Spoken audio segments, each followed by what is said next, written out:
जरांगे पाटील यांच्या भेटीला शंभूराज देसाई पोहोचलेले आहेत। आपण तिकडे जाऊया। इथे दृश्य आपण जालन्यामधून अंतरवाली सराटीमधून पाहतोय। आपण पाहिलं की काल 2 दिवसांपासून अनेक नेते जरांगेंची भेट घेऊन गेले, त्यांचं म्हणणं ऐकून गेले। मात्र आता शंभूराज देसाई सुद्धा आलेले आहेत त्यांची भेट घेण्यासाठी। आजचा 6वा दिवस आहे जरांगेंच्या उपोषणाचा आणि अनेक नेते त्यांची भेट घेण्यासाठी येत आहेत। तर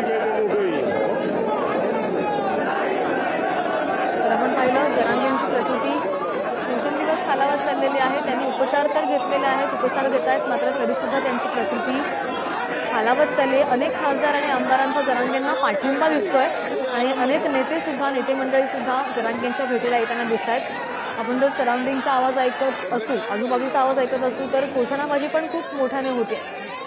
मात्र आत्तापर्यंत जे नेते भेटायला आले जरांगेंना त्यांनी सगळ्यांनीच मनोज जरांगेंच्या उपोषणाला पाठिंबा दर्शवलेला आहे आणि जरांगे पाटलांच्या उपोषणाचा आजचा 6वा दिवस ही थेट लाईव्ह दृश्य आपण पाहतोय जालन्यामधल्या अंतरवाली सराटीमध्ये।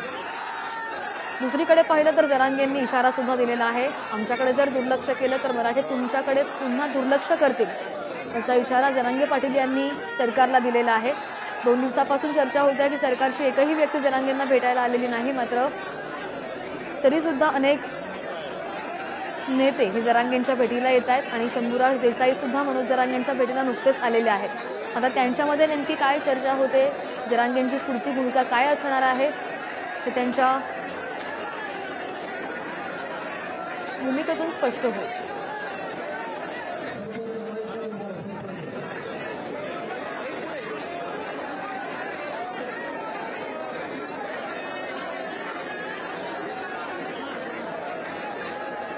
आपण पाहिलं की 2 दिवसांपासून अनेक आमदार आणि खासदार सुद्धा जरांगेंना भेटण्यासाठी येत होते, त्यांची भेट घेऊन गेले आणि सगळ्यांनीच पाठिंबा जरांगेंच्या उपोषणाला दर्शवला आहे। मात्र लवकरात लवकर अंमलबजावणी करावी आणि सरकारने लक्ष घालावं अशी मागणी सगळेच करतायत, सगळ्यांनीच लावून धरली आहे। दुसरीकडे आपण पाहिलं तर मराठा समाजाकडे दुर्लक्ष करू नका असं सुद्धा वक्तव्य मनोज जरांगे करतायत आणि टोलवाटोलवी जर झाली मंत्री म्हणून थोडं बाजूला ठेवा, मित्र म्हणून माझं म्हणणं आहे तुम्ही उपचार घेतले पाहिजे, तुम्ही तब्येतीची काळजी घेतली पाहिजे आणि तुम्ही 100% म्हणजे स्वतः तब्येत तुम्ही पूर्ण खंबीर असलं पाहिजे, ही पहिली माझी विनंती आहे। आता मंत्री म्हणून मी तुम्हाला सांगतो, हे तुम्ही बघितलंय माझे प्रयत्न किती होते। मी तुमची आपली एकदा वर्षावरतून बैठक झाली मुंबईला, हे सगळं सुरू व्हायच्या अगोदर तेव्हापासून साहेबांनी सांगितलं मला आरक्षण मंत्रिमंडळ उपसमितीमध्ये सुद्धा मी आहे। म्हणजे पहिली तुमचं अभिनंदन आहे की 10% आरक्षण तुमच्या लढ्यामुळे मिळालं। आपण तो निर्णय केला तर त्याच्यात राहिलं काय, सगळ्या शहरांच्या बाबतीतनं अध्यादेश पारित करणं आणि त्याचं नोटिफिकेशन नव्यानं काढलं, बरोबर। आता त्याच्या बाबतीत आपण प्रारूप केलं, आता कुठलाही नवीन नोटिफिकेशन काढताना मामाने जी कल्पना आहे आधी प्रारूप पब्लिक डोमेनमध्ये आपल्याला द्यावं लागतं, त्याच्यावर हरकती ऑब्जेक्शन ह्या सगळ्या म्हणजे कायद्याची बघते जर न करता केलं काही गडबडीत स्पॅश होईल कोर्टामध्ये। म्हणजे आपण करायला चांगल्या भावनेनं जाऊ, लवकर करायचं म्हणून, पण समजा त्याला काय लिगली काय हे झालं असं बाबा तुम्ही हरकती मागवल्या नाहीत किंवा आलेल्या हरकतीवर निर्णय कळवला नाही, आपण ते पण काम दादा सुरू केलं, बरोबर आहे। काम सुरू केलं, जेवढ्या काय हरकती आल्या विभागाने केलं। आता वेळ अशी आली की मागचे 2 महिने सगळ्या डिपार्टमेंटचा स्टाफ निवडणूक आयोगानं पुल ऑन केला निवडणुकीच्या कार्यक्रमासाठी। आपल्या आमच्या मंत्री कार्यालयातले सुद्धा अधिकारी निवडणूक कामासाठी त्यांनी कर्मचारी शिपाई सगळेच क्लार्क लोक। आता आचारसंहिता काल 6 तारखेला संपली, परत सीएम साहेबांनी स्वतः सांगितलं की आचारसंहिता संपल्यानंतर जी काय राहिली स्क्रुटिनी करायची ताबडतोब करा, त्याचं पण काम सुरू केलं। मी इकडे यायच्या अगोदर भांगेला फोन केला मगाशी, बाबा तुमचं ते म्हणणे ऑलरेडी आम्ही काम चालू केलंय। मी म्हणलं ज्यादा माणसं लागली इतर डिपार्टमेंटची माणसं घ्या आणि ते काम लवकर पूर्ण करा। आपण दादा सगळे सोयऱ्याचं करायचं नाही असं बिलकुल नाही, म्हणजे ते पूर्ण डोक्यातनं काढून टाका तुम्ही की सरकारची मानसिकता नाही, अजिबात तसं नाही। शब्द दिलाय ना साहेबांनी तुम्हाला, तुम्ही तुम्ही सुद्धा म्हणला बाबा शिंदे साहेबांच्यावर माझा विश्वास आहे. त्या माणसाने शब्द दिला तर काहीही झालं, रात्री मला 1 वाजता फोन करून सांगितलं की ते त्यांना पहिले जाऊन त्यांची गाठ घ्या, तब्येतीची काळजी पहिली करा, आणि काही झालं तरी आपण हा प्रश्न 100% कायद्याच्या चौकटीत बसवून आणि कॉन्क्रीट झाला पाहिजे. उद्या काल DF साहेबांनी पण बाबा आम्ही इतर समाजाच्या नेत्यांशी पण बोलतो, त्यांचाही ह्याला विरोध व्हायला नको, कारण शेवटी हा हरकती ऑब्जेक्शन्स ही सगळे आल्यानंतर मंत्रिमंडळापुढे येणार. त्याच्यामध्ये जसा आपण 10% निर्णय एकमुखाने घेतला कॅबिनेटमध्ये, एक चर्चा सुद्धा झाली नाही. कॅबिनेटमध्ये विषय आला द्यायचं आरक्षण 10%, आपण 10% आरक्षण द्यायचा निर्णय घेतला. आता राहिला हा सगळे सोयऱ्या, तर सगळे सोयऱ्यांसुद्धा ब्लड रिलेशन मधलेच आहेत, तुम्ही पण त्याला मान्य आहे, रक्ताच्या नात्यामधले जे आहेत, आणि आप जाती सोडून आपल्या जातीमध्ये विवाह झालेले त्याच्यामध्ये आपण घ्यायचे. त्याच्यावरची आता ही टेक्निकल प्रोसिजर आहे दादा. कुठली सगळे सोयरे आमचं बोलणं होऊ द्या ना, मग लावा. सगळ्या सोयऱ्यांच्या बाबतीतली ही टेक्निकल प्रोसिजर मी तुम्हाला सांगतो, ती सुद्धा आपण लवकर करू. वाटलं तर मी स्वतः आज इथून गेल्या उद्या स्वतः मंत्रिमंडळ उपसमितीचं आरक्षण, मराठा आरक्षण समितीचं सदस्य म्हणून स्वतः मी त्या अधिकाऱ्यांना बोलवतो, किती हरकती आल्यात, किती तुम्ही छाननी केल्यात, किती राहिल्यात, राहिलेल्याला किती दिवस लागणार आहेत, तुमचा प्रारूप छाननी केलेलं अहवाल किती दिवसात येईल, टाइम बॉन्ड कार्यक्रम मी स्वतः गेल्या त्याची बैठक घेतो आणि लवकर करू आपण. माझी तुम्हाला विनंती आहे, तसं असेल तुमचं जर म्हणणं असेल तर आपण त्याची स्वतंत्र बैठक मी लावेल, तुम्ही प्रतिनिधी पाठवा त्या बैठकीला, म्हणजे खरंच आम्ही काय करतोय का नाही तुमच्या लोकांनी येऊन बघू द्या. उद्या म्हटलं तर उद्या लावू बैठक माझ्याकडे, मी स्वतः त्या समितीचा सदस्य आहे, चंद्रकांत दादा अध्यक्ष आहेत, दादाला विनंती करतो, दादा आले तर त्यांच्या अध्यक्षतेखाली लावू, आम्ही दोघं एकत्र घेऊ. पण तुम्ही माझी विनंती आहे, आता तुम्ही विनाकारण म्हणजे तब्येतीकडे पण लक्ष द्या आणि तुमचं सहकार्य. हे बघा एवढं केलं थोडं राहिले आता, आणि हे केले ते श्रेय तुम्हालाच आहे. माझी विनंती आहे तुम्ही थोडंसं आमची विनंती ऐकावी, मित्र म्हणून मित्राचा आग्रह ऐकावा. साहेबांकडे लावायची बैठक म्हणला तर साहेबांकडे लावू बैठक, CM साहेबांकडे. तुमचे प्रतिनिधी तुम्ही कुणी सांगा, 5 नावं सांगा, 10 नावं सांगा, 7 नावं सांगा, आणि हे सगळं आता बघा 10%चं आपण प्रक्रिया पण सुरू केली आरक्षण दिल्यानंतर. परत जाहिराती बदलल्या, आपण पूर्वी जाहिराती दिल्या त्याच्यामध्ये हे नव्हतं, आपण नव्या जाहिराती परत जाहिरातीचा मसुदापासून बदलून हे घालून जाहिराती द्यायला लावल्या आपण सगळ्या विभागाला.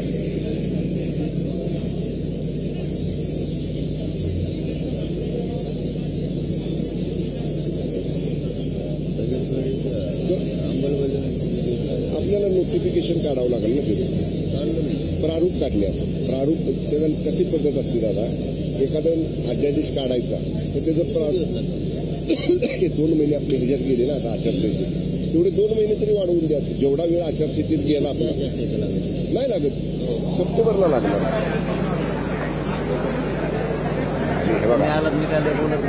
हो दादा,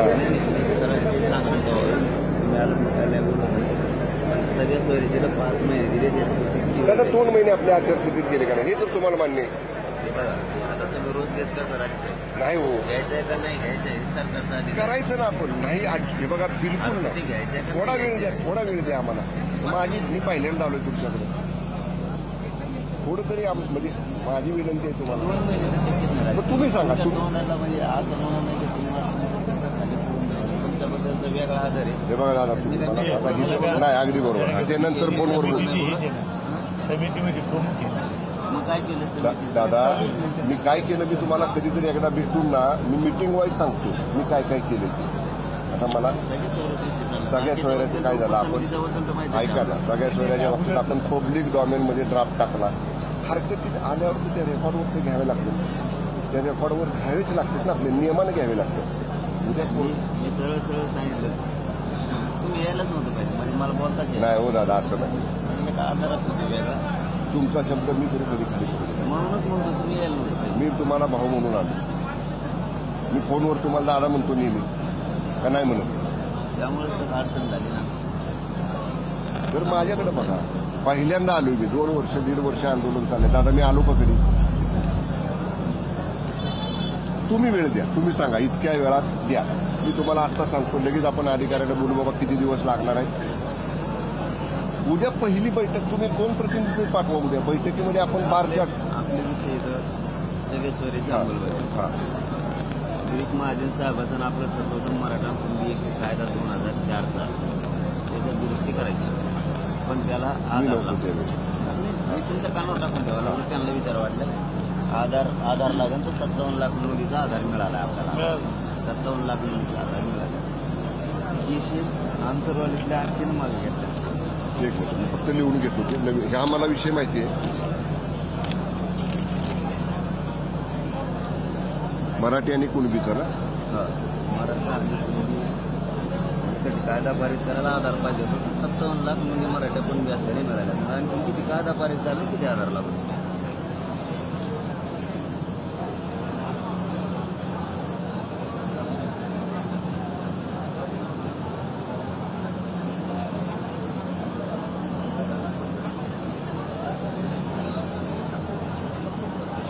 आणि हे केसेस ना, केसेस गुन्हे ते सगळे सोयरे मला पाठायचे, ते लिहून घेऊ. ठीक आहे. तो तो मुद्दा पाहिजे. सगळे सोयरीच मुद्दा पाहिजे. सगळे सोयरी. आणि 3 आंतरवाली मधले किंवा सगळ्या राज्यातले केसेस.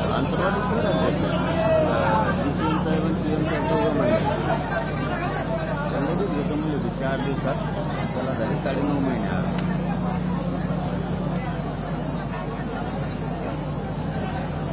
हे तो निर्णय झाला ना आपला. केलेत ना, मी सांगतो ना एक मिनिट. हा निर्णय झाला. मी सांगतो केसेसचं काय झालं दादा. सुधीर मुनगंटीवार साहेबांच्या आधी राहिले जायचे हैदराबादचं गॅजेट राहिले 4 नंबर.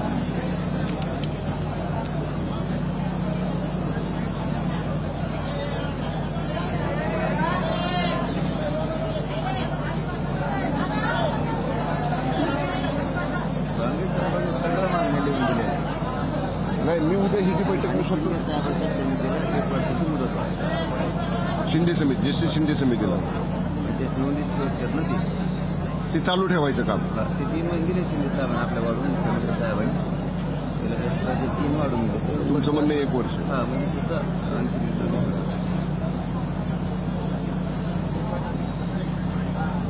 मी तुम्हाला केसेसचं सांगतो.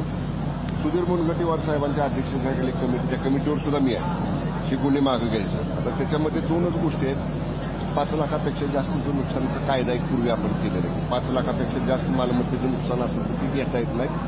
आणि गंभीर इंजुरी म्हणजे सिरियस, म्हणजे डोकं फोडले किंवा असं काय झालं तर त्याच्या 2-3 बैठका झाल्या. काही गुन्हे आपण मागं घेतलेत, फार घेतलेले असं नाही, काही राहिलेत. त्या सुद्धा बैठका 2 महिन्यात आचारसंहितेमुळे मग कुठल्याच मिटिंग आपल्याला घेता आल्या झालीच नाही. ती सुद्धा अंतर घ्यायला आम्ही काय केलं, आम्हीच मारतो. अंतर 3 तारखेचं आम्हाला गोळ्या लागल्या. आता गोळ्यात बाहेर आवडून घेतो म्हणले. त्याचा प्रॉब्लेम आहे आमच्या खाली मारतो अंतरवाली.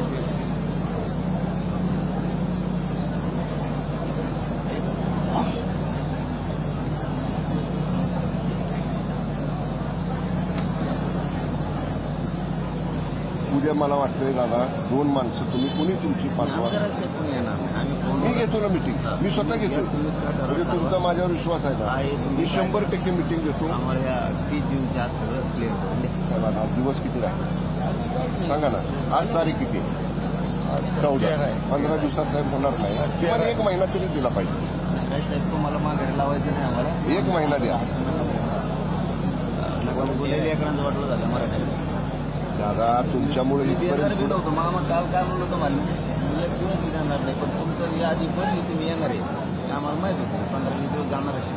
नाही, 1 महिना माझी विनंती आहे. हे बघा, मी कधी बोलणार नाही आणि मी दिलेला शब्द शिंदे साहेबाचाच मी कार्यकर्ता आहे. आम्ही तुम्हाला राहायचं साहेबांची- तोंडाकडे बघून बोलायला सुद्धा साहेबाची जी सवय आहे ती साहेबांची सवय आम्हाला लागली सगळ्यांना. नाही इथं लई हातातून चाललं नाही. ऍडमिशन हातातून चालली. महिना म्हणलं की पोरांच्या हातात ते म्हणजे प्रवेशाचा कालावधी आहे. ते हातातून चालली. म्हणजे लाखो करोड रुपये वसूल होऊन जाईल. राज्यात 1 कोटी पोरं तरी ऍडमिशन घेते ना नवीन गुन्हे 10 कोटी मराठ्यांपैकी 1 कोटी तरी पोरांची अल्टरनेटिव्ह करून काय फायदा झाला आमचा? त्यामुळे मोफत शिक्षण केले सरकारनं जी आर करून दिले लागून नाही दिलं ना आपण महिलांना सवलत. दिल्ली पण लागून केली. नाही ह्या वर्षीपासून करणार ना आपण. कॅबिनेटचा निर्णय झाला मामा. मुलींना अगदी त्याला डिप्लोमा डिग्री सुद्धा घेतली त्याच्यात आपण. टेक्निकल साईडचा सुद्धा मुलींचा सगळा निर्णय केला आपण. आम्हाला एवढ्या मुलींचा घेतला आपण निर्णय. तुम्हाला जी आर त्याचा पाठवू का मी? कलेक्टर मार्फत तुम्हाला जी आर पाठवायला सांगतो. आम्ही जाऊ शकता तुम्ही फक्त आता तुम्ही आला तर आमची बरीच बंद पडेल. नाही दादा तुमचा आम्हाला एक महिना माझी विनंती आहे बघा. मी नाही तर बसतो इथं शेजारी तुमच्या. पूर्ण करून 1 महिना वेळ द्या आम्हाला. राजा भाऊ 1 महिना वेळ लागणार आहे आपल्याला. ऐका ना. 1 महिना काय 15 दिवसात हे बघा. 1 महिन्यात आम्ही हे मार्क आपल्याला 15 दिवस विमान महिन्यात हो. आणि मी स्वतः लक्ष घालतो. दर आठवड्याला मी स्वतः त्याच्या बैठका घेतो. किती पुढे गेले. मी अधिकारी ज्यादा लागले तर सीएम साहेबांच्या परवानगीनं ज्यादा अधिकारी नेमतो तिथं. नाही एक विनंती सर मला नाही जायचं राजकारण. मी त्यासाठी मरमट काय माझ्या समाजाला बी मला यायचं पण ते नाही दादा बोलण्याचं आंदोलन करून बोलण्याचं ऐका मदत येईल. आम्हाला आपल्या पोराबाळाला फायदा आहे. म्हणजे मला वाटतं नको मला तिकडे जायचं म्हणून मी येऊ पोषण करतो. करू नका. तुमची गरज आहे दादा सगळ्यांना. मला तिकडे जायचं परवाले तब्येत बेकार. हा ना ते सुद्धा चेहरा बघितलं म्हणजे हे दिलं 20 लोक डोक्यात घेऊन लागतील ना तुम्हाला. साहेबांची मनापासून इच्छा आहे. सीएम साहेबांची मनापासून इच्छा आहे. नाविला जावं लागतं. मी हे मरमर सांगतो नाविला नाही चालतं तिकडे वळायला लागतं. आणि हा मला आणि समाजात तिकडे वळायचं नाही. सगळं किती आहे तुम्हाला विनंती सांगतो मला तिकडे नाही जायचं. नाही गेलं की तिकडे गेली तो पर्याय नाही. महिन्याभरात होईल का त्याची महिन्याभरात हा होईल. करू प्रयत्न आपण लवकर म्हणजे महिन्यापर्यंत 100%. माहिती आहे आपल्या पोरायला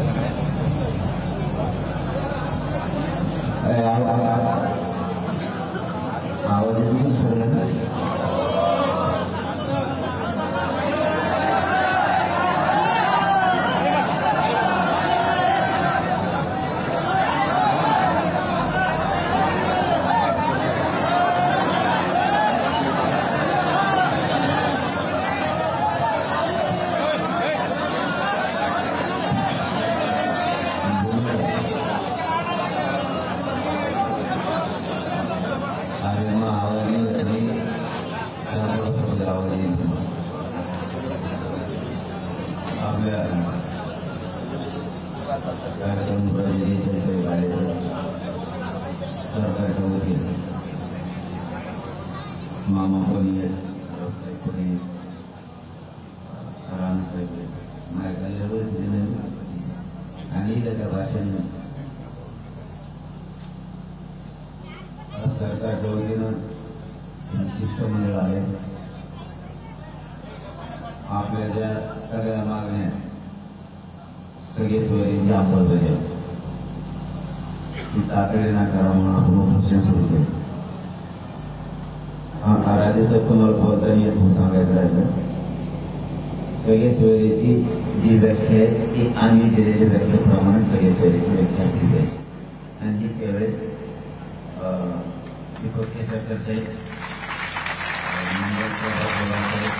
आणि सचिव जवळपास 15 ते 16 आणि सीएम साहेबांनी विश्वासात घेऊन ते हा म्हणले. त्याच्या आधी पण त्याच्या नंतर पण काही अधिकारी जाणून घेऊन करते त्यामुळे समाजाला प्रवासांना ते सांगायला राहिलं होतं. आम्ही दिलेल्या व्याख्याप्रमाणे घ्या. आपले भाऊ आपली अशी चर्चा झाली आमच्या साहेबासोबत की सगळे सोयरीची अंमलबजावणी. दुसरं मराठा आणि कुणबी एकच आहे. याच व्यासपीठावर महाजन साहेब आले होते. त्यांनी सांगितलं आपल्याला आधार लागतो कायदा पारित करायला. तर आता 57 लाख ते 63 लाख नोंदीचा आधार मिळाला. आता मराठा आणि कुणबी एक कायदा पारित करायला अडचण नाही. 2 सांगितले तुम्ही. एक तिसरा हैदराबादचं घ्यायचं कारण पूर्ण मराठवाडा हा पूर्वी कुणबी म्हणून असलेल्या त्या शासनाजवळ गेले. त्यावेळेस शासक निजाम होता. निजामाकडे कारण आता शासक ही एक त्यावेळेस ती शासक ही होती.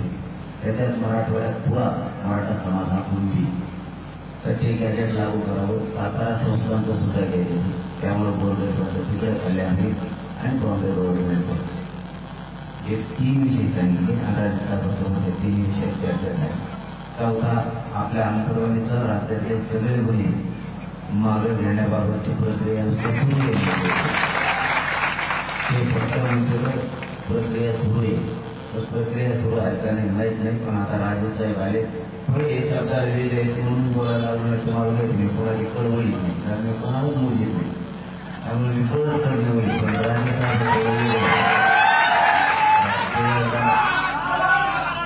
बोलले तर करते मला 5-7 अनुभव सर जरी फोन करायला सांगितलं विद्यार्थ्याचं असं असं आहे तेवढं करावं लागलं. राजेसाहेब आपल्याला वैयक्तिक कामाला लोक करून घेतो, तुझे नाही करत नाही काय म्हणून कधी आहे ते आहे.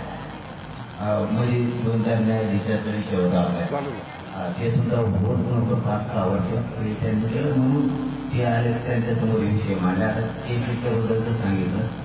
आपला 5वा मुद्दा होता शिंदे साहेबांची समिती कुणबी नोंदीची व्यक्ती, तिला अर्ज नाही करायचं, तिला लगातार सारखा शोधायला कामात ठेवायचं, सारखं 24 घंटे त्यांना मनुष्यबळ देऊन त्यांना नोंदी शोधायच्या बाबत ती एक चर्चा सांगितली. आणि बाकीचं तर दिलेले सुद्धा आम्ही त्याच्याकडे ते झाले चालेल थांबे.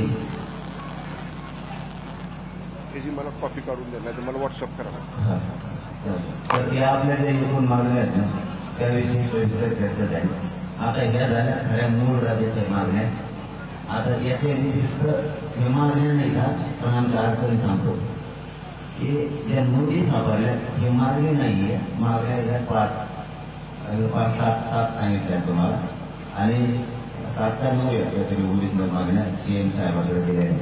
कधी आम्ही वरचं सांगतो थोडं ते नोंदी सापडल्या, प्रमाणपत्र त्या काही आली कधी जातीवाद करून मुद्दाम करायला लागले. जर प्रमाणपत्र मिळालं तर त्याचं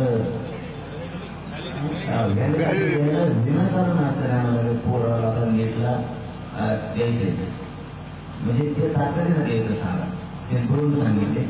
आणि तिसरं असं की काही पोरांनी ECBCतून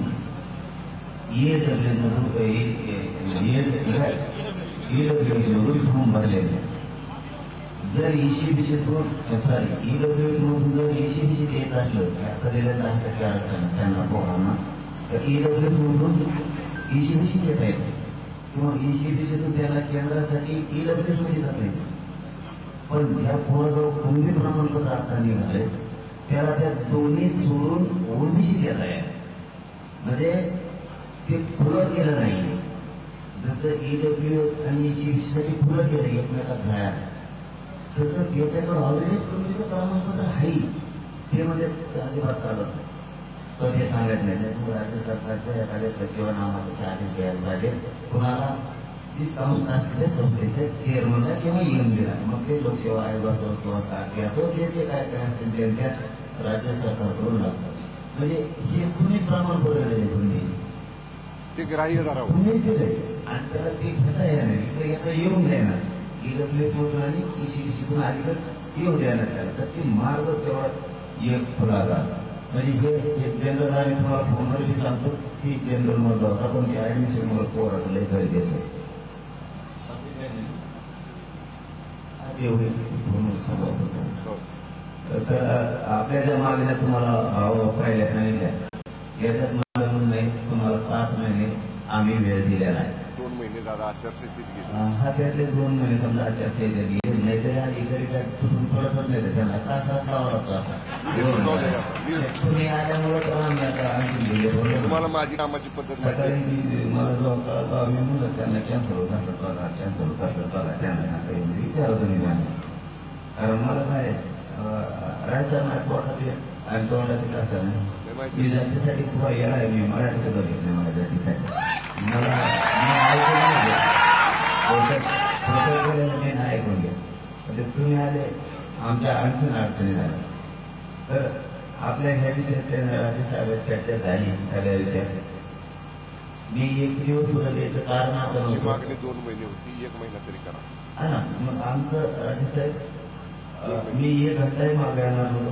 मलाही बोललो होतो की मी घंटा मागे याच्यासाठी येणार नाही की अधिकारी जाणून बुजून आलेल्या हाताची पद्धतच नाही. मग हे पुन्हा वेळ मारून येणार परिणाम सरकार. दादा त्याची नियमावली करू, नियमावली करू आपण, आम्ही सरकारकडून बोलत असेल, त्याची नियमावली करू. आम्ही सरकारकडून बोलायला बदनाम सरकार व्हायला अधिकारी काम करत नाही. मग आम्ही अधिकाऱ्यांना म्हणणार तर सरकार ही जनतेचा दोष नाहीये. म्हणून 5 महिने वेळ दिला त्या वाशीपासून आतापर्यंत, मुंबईपासून वाशी गेलं तेव्हापासून आतापर्यंत आमच्या नजरेत आम्ही 5 महिने दिले तरी काही झालं नाही. मग समाजात असा गैरसमज गेला की हे येते. म्हणून आपण भाव तुम्हाला सांगतो, माझा म्हणून होतं राजे साहेबांना, आम्ही तुम्हाला 30 जूनपर्यंत वेळ देतो. तुम्ही आलात म्हणून राज्याचा अपमान करणारे 1 मराठी महिना नाही. द्या, 1 महिना द्या. त्यांचं म्हणणं 1 महिना द्या, तर काय करायचं? पुढचं आहे का? 1 महिना द्या. पुढचं आहे का? पुढचं ऐका ना. मला राजकारणाकडे जायचं नाही. राजेसाहेब ही जनता तुमची आहे, ही दुसऱ्याची नाहीये. मला राजकारणात जायचं नाही, माझ्या समाजाला सुद्धा जायचं नाही. आमचं राजकारण उद्देश नाहीये. आमचं सगळ्यांचं ध्येय मराठ्याच्या गोरगरिबाचे लेकरं मोठे करायचे, त्यांना आरक्षण द्यायचं, याच्यासाठी आम्ही हा लढा उभा केला, राजकारणासाठी नाही. तर तुमच्या साक्षीनं आणि लोकांच्या साक्षीनं सांगतो, लोकांचा शब्द डावलून जर 1 महिन्याच्या आत जर आम्हाला नाही दिलं तर निवडणुकीत आम्ही उतरणार, मग तुम्हाला बोलू जाणार नाही. 1 महिना. आम्ही हट्टी नाहीये, हट्टी असतो तर आम्हाला आम्ही उठून लावले की बैठक. मला ते आम्हाला मान्य नाही, आम्हाला राजकारण करायचं. राजकारणाचा खंडच नाही राजसाहेब आम्हाला. म्हणून आम्ही ही महिना सुद्धा एवढं देतो. पण त्याच्यानंतर तुमच्यासाठी आम्ही सगळ्या 6 कोटी मराठ्याला साक्ष धरून तुम्हाला 1 महिन्यात वेळ देतो. पण 1 महिन्यात जर नाही दिलं तर मला एकाही पक्षानं, विरोधी पक्षानं आणि सत्ताधाऱ्यांनी सुद्धा म्हणायचं नाही तुम्ही हे काय केलं. कारण हे 288 टाकून सगळे सुद्धा पाहिजे. मी वेळ आली तर शिकव का नाही करणार, पण नाव एवढं पाहिजे राजेश. माझा खेळ जीव फक्त माझ्या लेखनासाठी सुटतोय आणि तुमच्यावर मात्र शिंदे साहेब इतका विश्वास टाकला नाही. त्यांच्यापेक्षा झोपत, त्यांच्यापेक्षा झोपत नाही तर मी सध्या ह्या मनस्थितीत होते. आता सरकारला मतदान एक नाही या मनस्थितीत मी काम करीत होतो. मला नाही राजकारणात जायचं, माझ्या समाजाला जायचं. आमचं ठरलेलं ओबीसीतलं आमचं हक्कात आरक्षण आम्हाला द्या. ओबीसीला धक्का लागत नाही, काही होत नाही. आमचं आम्हाला आरक्षण द्या, हे मराठी तुम्हाला डोक्यावर घेऊन असले. पण 1 महिन्यात जर नाही दिलं आजच्या तारखेपासून तर मराठी राजेसाहेब ऐकायचे नाही. मी त्या टायमाला काही बोलू शकणार नाही. त्यामुळं आमचा मार्ग तुम्ही तुमच्या हातानं खुला करून देऊ नका. राजकारणात जायचा म्हणजे तुम्हाला एकट्या 2 महिन्यातून आम्ही जे तुमचं 3-4 जे सत्ता झाली तुम्ही ते सगळ्यांचं मिळून तुमची जबाबदारी आमचा आम्हाला द्या. तरी पण मी शब्द देतो बाबा, कारण तुमच्या माझ्या कधी मित्रपद फूट नाही पाहिजे म्हणून. पण हे तरी बी चळवळ सुरू होणार म्हणजे कोणची निवडणुकीची. उपोषण माग. या कायद्याचा निर्णय म्हणजे रांगोळा तयार करायचा. म्हणजे आपल्या डोळ्यात नको भोगले लोकसभेसारखं आलं जवळ या काही आम्हाला फॉर्म्युला सापडा, GP सापडा, PNL सापडा सांगून विषय. मग आम्ही मात्र तरी पण आम्ही आमचं सावध राहणार महाराष्ट्रावर. तर तुमच्या शब्दाला सन्मान द्यायचा आम्हाला. आम्ही तुम्हाला आजचं तारखेपासून 1 महिना दिलेला आहे. 1 महिन्यात आमचे सगळे विषय मार्ग येतात.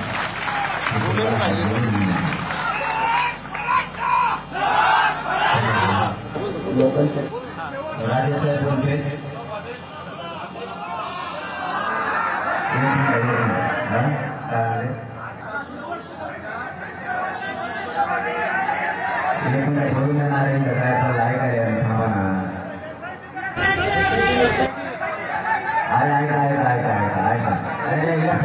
यासाठी मैत्रीला देत आहे म्हणून तर मागे घ्या ना मी.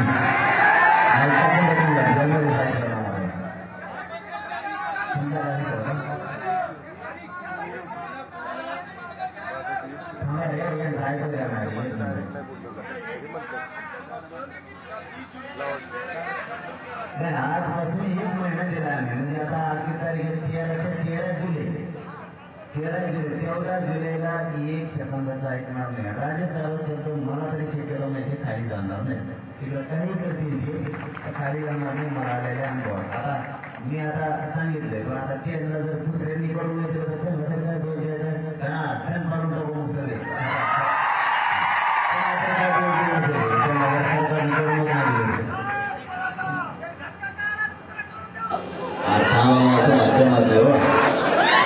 आता राजेसाहेब 2 शब्द बोलते. शेवटी राजेसाहेबाचा सन्मान करा. ते आज आपल्याकडे पाहुणे म्हणून आले.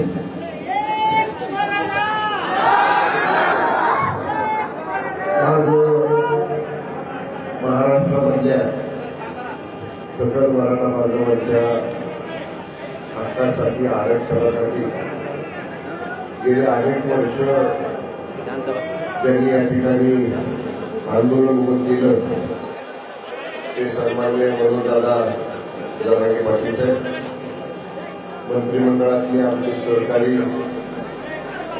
माननीय संदीपांजी घोंगडे, विधिमंडळातले आमचे सहकारी राणा जयकिशन पाटील, सन्माननीय राजाभाऊ राऊत, सन्माननीय गोडीकर ताई, इतर सर्व मनोजदादांच्या बरोबर खांद्याला खांदा लावून या आंदोलन प्रक्रियेमध्ये त्यांना सतत साथ करणारे सर्व मराठा बांधव भगिनी, मी आज या ठिकाणी दादांना विनंती करण्यासाठी सरकारच्या वतीने आलेलो आहे की त्यांच्या प्रकृतीची आम्हाला सगळ्यांनाच खूप चिंता आहे. मी आल्या झोपल्या त्यांना पाहिल्यावर म्हटलं की म्हणलं दादा तब्येत खूपच खराब झालेली आहे, तुम्ही पहिलं तब्येतीची काळजी घ्या. मी बघितलंय त्यांची चळवळ या आंदोलनासाठी किती आहे. हे आंदोलन जेव्हा उभं राहिलं त्याच्या अगोदर एक बैठक मराठा आरक्षणाच्या विषयासंदर्भामध्ये मी माननीय मनोजदादांच्या बरोबर मुंबईला आम्ही केली होती. कशा पद्धतीने हे आरक्षणाचा प्रश्न पुढे न्यायचा. मी आता फार काही जास्त बोलत नाही, पण नंतर ह्या आंदोलनाची प्रक्रिया सुरू झाली आणि मी प्रामाणिकपणे सांगेन, म्हणजे एक मराठा बांधव म्हणून सांगेन, जे 10% स्वतंत्र आरक्षण करायचा कायदा महाराष्ट्र विधानसभेमध्ये झाला, केवळ आणि केवळ मनोजदादांनी जो लढा उभा केला होता त्या लढ्याचं 100% हे यश आहे. आणि आता या ठिकाणी सगळे सोडण्याच्या बाबतीत सुद्धा शासन सकारात्मक आहे. आम्ही सगळ्यांनी सगळे सोयऱ्यांच्या बाबतीतला प्रारूप तयार केलं. पब्लिक डॉमेनमध्ये म्हणजे लोकांच्या हरकती आणि ऑब्जेक्शन त्याच्यावरच्या मागवण्यासाठी ते दिलं. पण वेळच अशी आली की 2 महिने पूर्ण कालावधी हा लोकसभा निवडणुकीच्या आचारसंहितेमध्ये गेला. सगळे अधिकारी कर्मचारी निवडणूक अधिकाऱ्यांनी त्यांच्या जिल्ह्यातल्या आदेश काढून त्यांच्याकडे वर्ग केल्यामुळे थोडंसं 2 महिने काम थांबलं. पण मी आता दादांना शब्द दिला, उद्याच मंत्रिमंडळ मराठा आरक्षण उपसमिती मंत्रिमंडळाची त्याचा सदस्य म्हणून जे 5-6 मुद्दे आज मी या ठिकाणी लिहून घेतलेले आहेत त्याच्या बाबतीत माझ्या स्तरावर पाठपुरावा करायसाठी उद्या सगळ्या अधिकाऱ्यांची या ठिकाणी मंत्रालयामध्ये बैठक लावतो. आणि 1 महिन्याचा अवधी आज दादाने इथं दिलाय की 3-4 महत्वाच्या गोष्टी की मराठा कुणबी एक असल्याच्या ज्या 57 लाख नोंदी सापडलेल्या आहेत त्याप्रमाणे मंजुरी मिळाली. जे सगळ्या सोयऱ्यांच्या बाबतीतल्या ड्राफ्ट नोटिफिकेशन काढले ते अंतिम करावं, फायनल करून त्याचं कायद्यामध्ये रूपांतर करावं. आंतरवादी सराठी आणि राज्यातल्या इतर ठिकाणचे जे गुन्हे आहेत ते मागं घेण्याचा पूर्वी निर्णय झालाय. ही प्रक्रिया सुरू आहे, झाली नाही असं नाही, पण ती गतीनं निकाली काढावेत सगळं असे ह्या ज्या आणि इतर महत्वाच्या गोष्टी ज्या दादाने सांगितल्या त्या सगळ्यांच्या बाबतीत मी स्वतः उद्या तिथे पाठपुरावा करतो आणि अंतिम निर्णय करण्यासाठी माननीय मुख्यमंत्री एकनाथजी शिंदे साहेबांच्याकडे नेतो. माझी दादाला विनंती आहे की एवढ्या लाखो लोकांच्या समोर सरकारचा मंत्री म्हणून मी आपल्या साक्षीनं छत्रपती शिवाजी महाराजांच्या साक्षीनं ज्या ज्या गोष्टी इथं मान्य केलेल्या आहेत त्याची पूर्तता करणं ही राज्य सरकारचा मंत्री म्हणून माझी कर्तव्य राहील, माझी जबाबदारी राहील.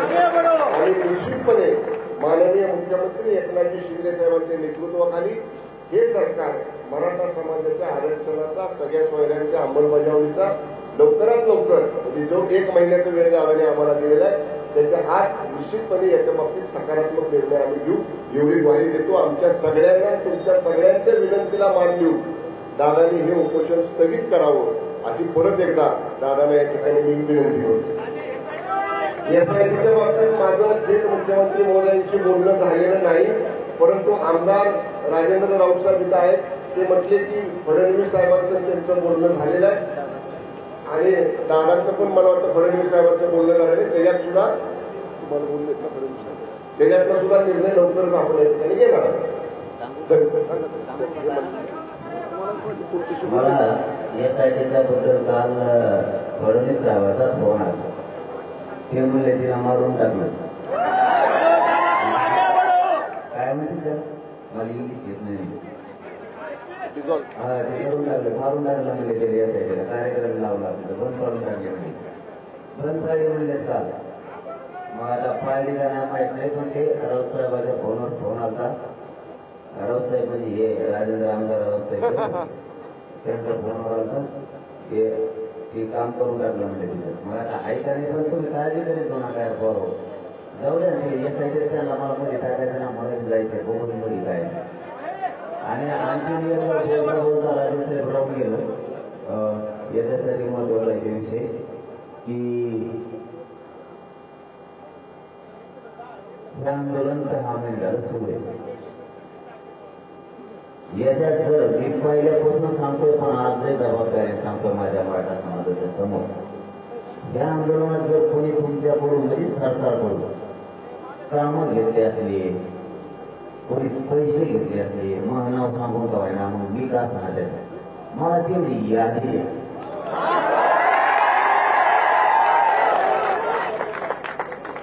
हे आंदोलन गोरगरीब मराठींचा प्रत्येक त्यांना मोठं व्हायसाठी नाही. माया कानावर 100 कोटीचा आकडा मी लय जबाबदारीने शब्द सांगतोय.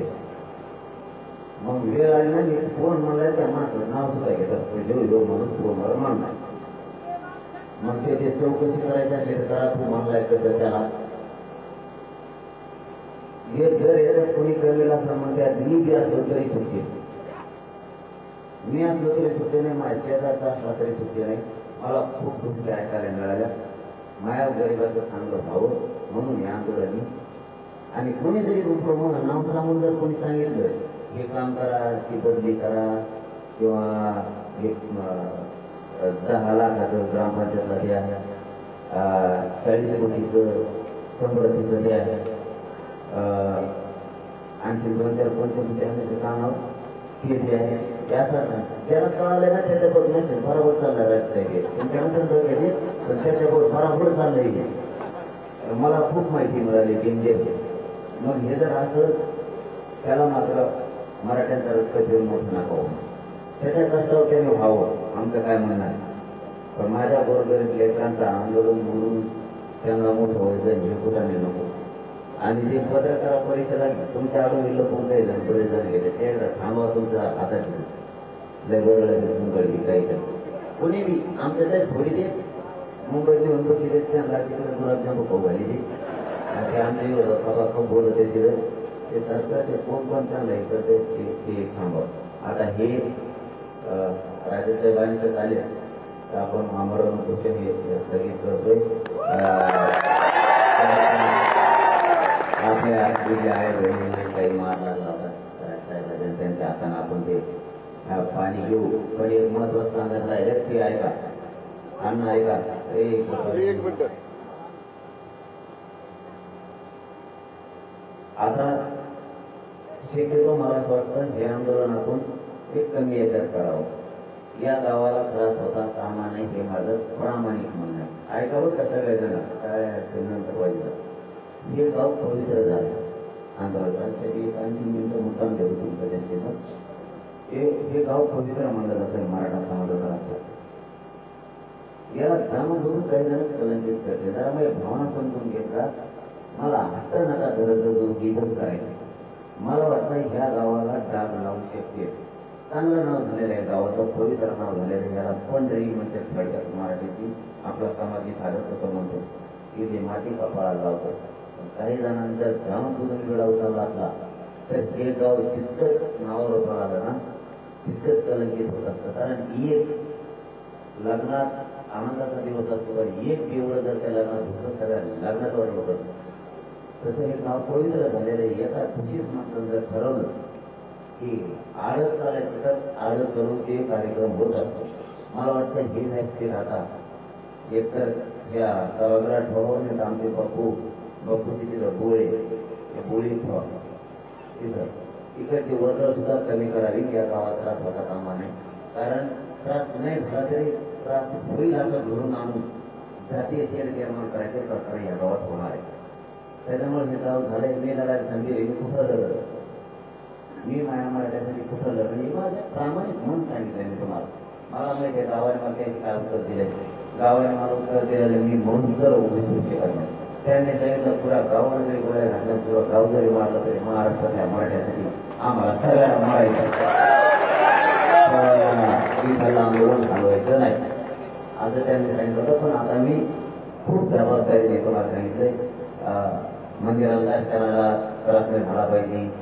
तुम्हाला काय काय विकास गावाचा काढाय तुमच्या ते टाकून घ्या, चांदीचे डांबरी म्हणजे काय विकास करून घ्या चांगला, काय आणखी काय प्रकार असतील ते सगळं व्यवस्थित टाकून घ्या तुमचं. आमचं आंदोलन एका कोपऱ्यात जाईल, चालत नाही चालत त्याची काही अडचण नाही. आता आंदोलन चालू तरी काय करायचं, 100 जे साहेब ते आपल्याला आरक्षण देते समजा आंदोलनाच्या विषयी नाही दिलं तर आपण सत्तेत जाऊन आपण घेऊ, नाही तर आपण सत्तेत नाही जायचं नाव घेऊन पुढे पडून टाकायचं. पाण्यात गेलं मोठा विचार आता नाही का चालू आहे इथं सध्या स्थगित आपण हे केलेलं आहे. इथं साखळी चढून देऊ फक्त हे छोटस हे ठेवू गाववाल्याची इच्छा असली तर, नसलं तर पुढचा निर्णय आपण नंतर घेऊ 1-2 दिवसांचा. पण शक्यतो आता आंतरवलीचा विषय थांबवावाच असं मला वाटतं. आपण स्थलांतर काय पुढं करणं व्हायला पण हे डाग लागू नये. ग्रामपंचायतचा काय ठराव होता तर काही वाटू नये आणि असं केल्यामुळं पळून जावं लागलं काही, त्याच्यामुळे ते करणं गरजेचं होतं. आणि याच्यात सगळ्यात जास्त आपल्या दिलीपराव तटकरेचा विसरू नका, मराठीच्या लोक लक्षात असू विसरू नका त्या माणसाला. किंवा माणूस ओबीसीचा असून सुद्धा खंबीर आपल्या बाजूने उभा राहायला गावकरी सुद्धा वैयक्तिक आम्ही काय आज हाई पूजा नाही आम्ही जाणार आहे. तुमचं गाव सुखी राहावं, सगळं ओबीसीने मराठीने एक जीवानं सगळ्यांना राहावं. तुमचं ताटात कधी येऊ नये. तुम्ही प्रेमानं राहा, प्रेमाने काय हे तुम्हाला वेगळे सांगितलं होतं की एक ना एक दिवस आम्ही जाणार आहे, एक ना एक दिवस आंदोलन संपणार आहे. तिथून येऊ देऊ नका लोकांचं ऐकून. परंतु शेवटी जे व्हायला नको होतं ते घडून आणलं, ते दुसऱ्याने आणायला पाहिजे होतं. मग त्याला सांगितलं असता का तर ते आता आपलेच जातात आपलेच होतं या अशा गोष्टी. त्याच्यामुळं ते झाला गेला विषय मराठ्यांनी सोडून द्या. कोणी काय काढ्या गेल्या हे ध्यानात ठेवू नका. की मला खूप जबाबदारी सांगणं गरजेचं होतं. कारण पोरांच्या डोळ्यात रक्त होतं, सळसळ होतं पोर, म्हणून सगळा विषय सोडून द्या. कोणी अर्ज दिले, कोणी आंदोलन प्रयत्न केला, का केला, का फुटले, कोणी घोडे, हे एकाही मराठ्याच्या पोरांनी डोक्यात ठेवू नका. त्याला दहावीला जे झालं गेलं ते गंगाला सोडून द्या. फक्त इथून पुढं हे पत्रे फिरे सगळे काढून तिथं काय ठेवू नका.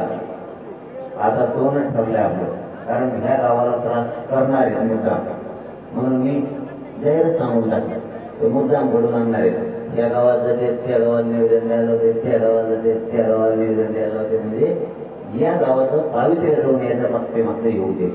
शेवटी गावाचा निर्णय तुमचा काय निर्णय असेल ते तुम्ही घ्या. ते ठराव पण फक्त या आंदोलन आणि या उपोषणा पुरताच होता. इथून पुढे त्याचा काही संबंध नसणार आहे.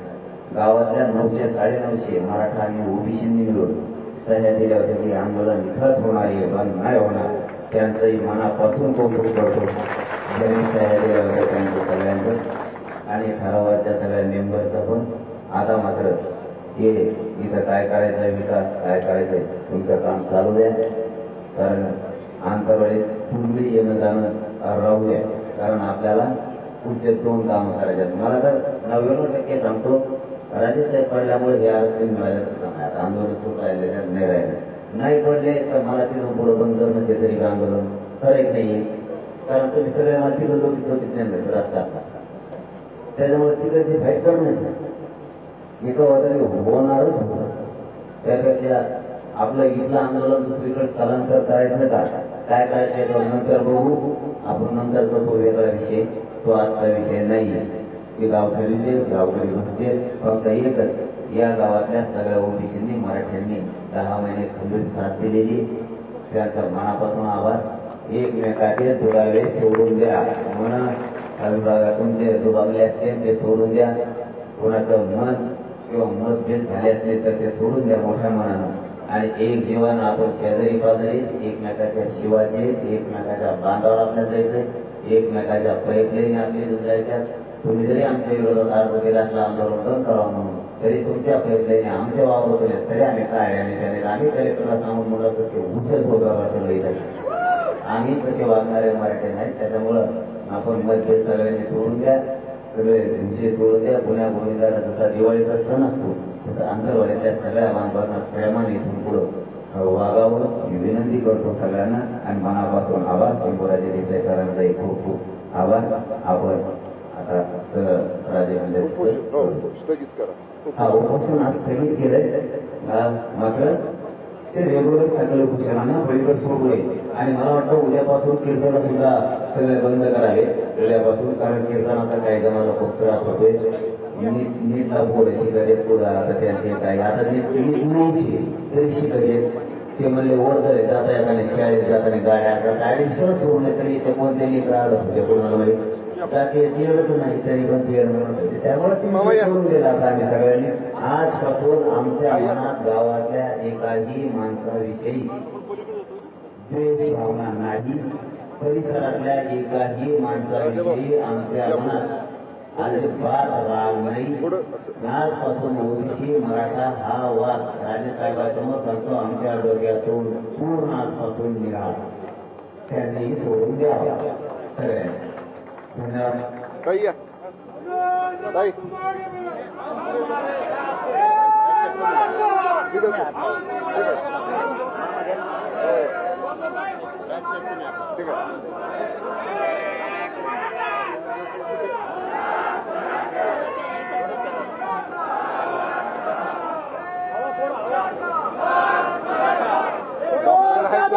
डॉक्टर आहेत ना एकदा तपासून घेऊ द्या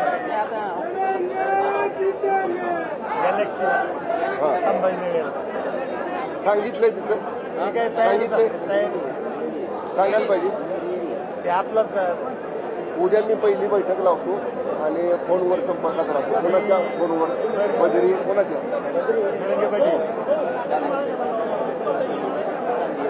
माझा नंबर आहे तुमच्याकडे त्या दोघा तिघांना माझा नंबर देऊन ठेवा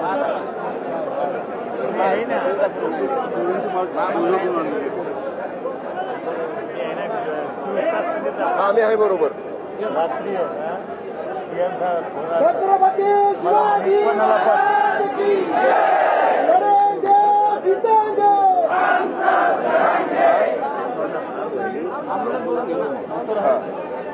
थांबा मी सांगतो